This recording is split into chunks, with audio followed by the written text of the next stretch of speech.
May 27, 1999, a single crack of gunfire on Tuima Street in Nowy Sącz. Leszek J., known on the streets as Lechman, collapsed onto the pavement. He was dead before he hit the ground. Who pulled the trigger? That one bullet did not end a life. It opened a door. Behind that door lay a criminal network that had operated with near impunity from a tiny village called Gaboń, a network run by two brothers, Władysław and Ryszard Ch. Their gang called itself Al Capone's group. They controlled drugs, extortion, and murder across southern Poland. But Lechman's killing was a mistake. It left a trail that would stretch from the forests of Małopolska to the streets of Brooklyn, New York. This is the story of a ruthless gang, a decades-long manhunt, and the pursuit of justice that tested the limits of the law. Stick with me. You will not believe how far this case traveled. To understand the violence,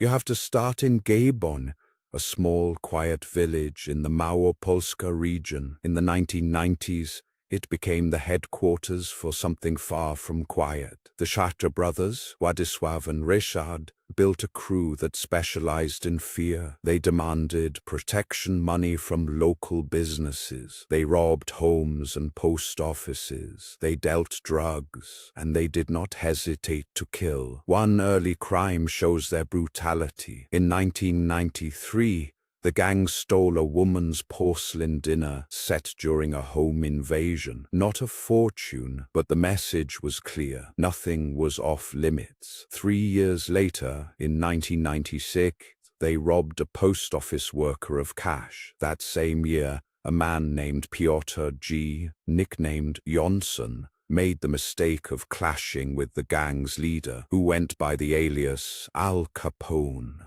Piotr was beaten, then he was handcuffed, then he was thrown into the Dunajec River. His body was later pulled from the water and buried in a secret grave. No missing person report, no investigation. The gang covered its tracks, but not always. On December 5, 1999, a well-known figure named Andrzej Kolikowski, Pershing, was shot dead in Zakopane. Another murder, another message, and in 1999, a barman named Tomasz M. was targeted for selling illegal alcohol. The gang prepared a hit on him in Maskowice. He survived only by luck. These were not random acts. They were the operating procedure of a tightly run organization. The Ch brothers kept their grip on the region through a combination of loyalty and terror. But by 1998, the police had started to close in. Władysław Ch was arrested in Stary Sącz. In 1999,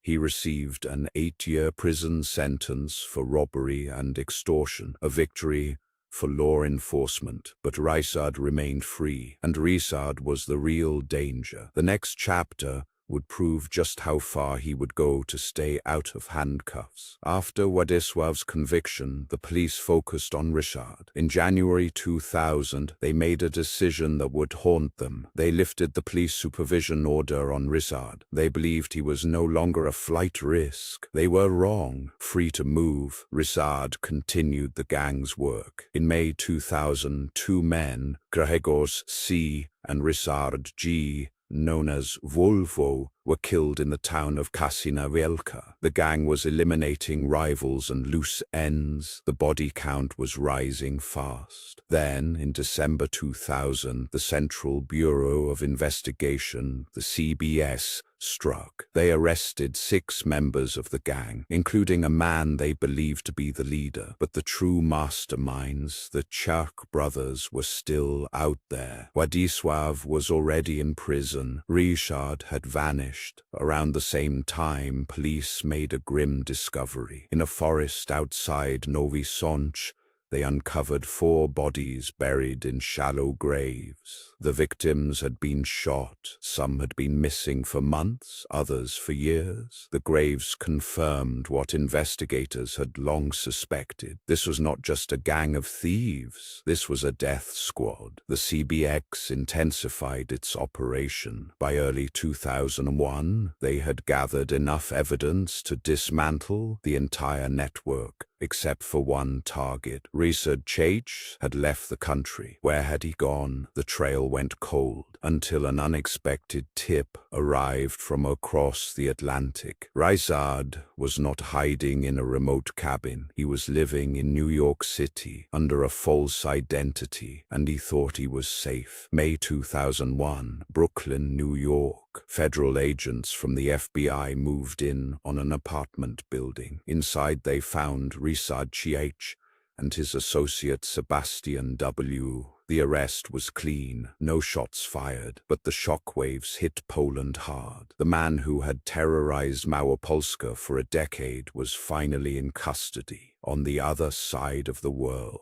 Extradition proceedings began. Meanwhile, back in Poland, the justice system was already moving. On May 20th, 2001, the district court in Nowy Sącz opened the trial for the murder of Leszek Lechman. That single shooting was the cornerstone of the case. Prosecutors built a web of evidence linking the gang to multiple homicides. On February 13, 2002, the court handed down its first major verdicts. The man known as Al Capone and a member named Michał D. each received 25 years in prison. 2 others, Waldemar J. and Marek S., got 12 years and 3 years respectively, but the big fish were still to come. In November 2003, both Ch brothers were sentenced to life in prison. Władysław and Ryszard, together. It seemed like the final chapter, but it was not. The brothers appealed, and in February 2007, the Supreme Court of Poland overturned the life sentences for Ryszard Ch and Sebastian W.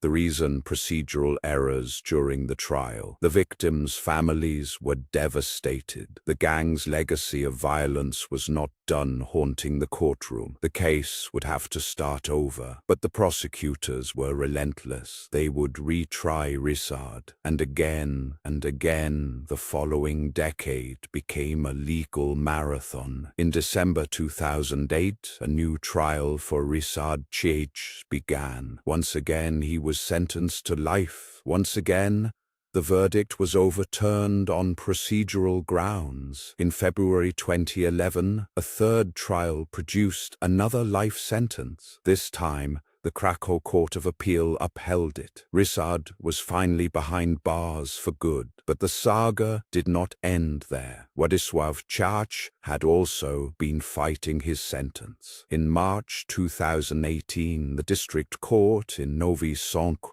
ruled on his case. He received life in prison, but with a crucial condition: he could apply for parole after 30 years. The court acknowledged the severity of his crimes, but left a sliver of hope for eventual release. What about the other members? Some had already completed their sentences. The gang that once controlled Gaboń was scattered, but not all questions were answered. How many victims remain undiscovered? The body count from the 1990s may never be fully known, and there is a new development. In 2026, hearings began for a related group called the Psycho Fans, a separate organization with possible links to the old network. The shadow of the Ch brothers still stretches forward. Today, both brothers are in prison. Justice, delayed by appeals and reversals, has finally arrived. But the scars in the community remain. Families still mourn, and the forests around Nowy Sącz may still hold secrets. That single gunshot on Tuwima Street in 1999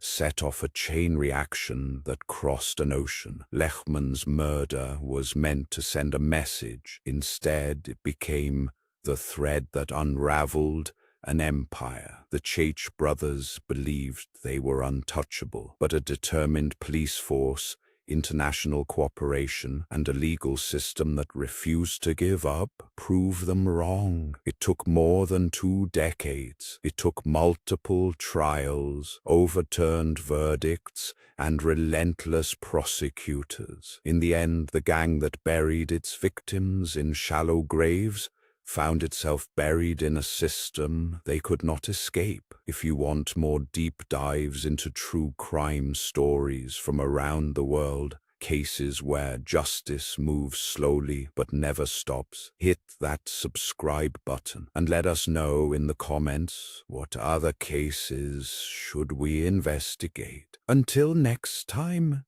keep asking the hard questions.